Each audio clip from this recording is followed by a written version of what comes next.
a woman deliberately broke her glasses. Then she took out the chewing gum from her mouth and stuck it onto the broken glasses. Immediately after that, when the robbers weren't paying attention, she quickly threw the lens at a man's feet. Upon seeing this, Chang'e quickly stepped on the lens with his leather shoe to stick it. Then he stealthily cut the rope that bound his hands. However, just as the robber was observing the surroundings, unfortunately, the robber noticed something was amiss with Chang'e. Fortunately, Chang'e managed to cut the rope in time and kicked the robber, tripping him to the ground. When another robber saw this and tried to fight back, he was instead stabbed by Chang'e 800 times. Just then, another robber rushed in, but Chang'e, as fast as if he was wearing the fire wheels on his feet, didn't take him seriously at all. In the blink of an eye, Chang'e took down all the robbers. Unexpectedly, everyone was left stunned on the spot. It turned out that a group of robbers had come into the hall. They set up sniper rifles and aimed at the unarmed civilians, insanely intending to kill them. Just when it was a matter of life and death, a big hole suddenly exploded under the robbers' feet. Before they could react, Chang'e and the others started firing like crazy. Why were these robbers in such a miserable state? It all started just one day ago.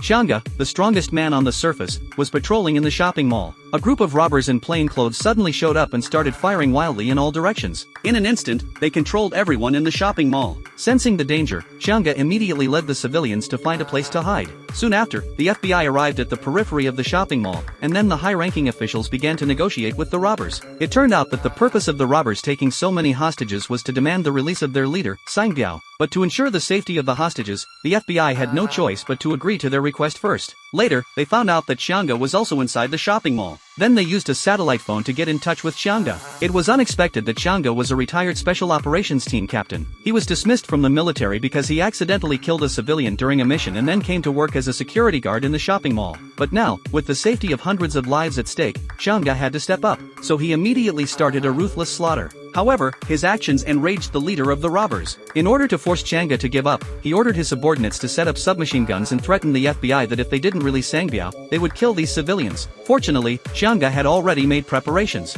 He installed high-explosive bombs under the robbers. Just as the robbers were about to act, there was a violent explosion on the ground. A group of robbers didn't even have time to react before they fell into the underground warehouse. The people who had been waiting for a long time opened fire on the robbers like crazy. In an instant, the robbers were turned into a mess of bullet holes. Just like that, a well-equipped group of robbers was completely eliminated by Chang'e.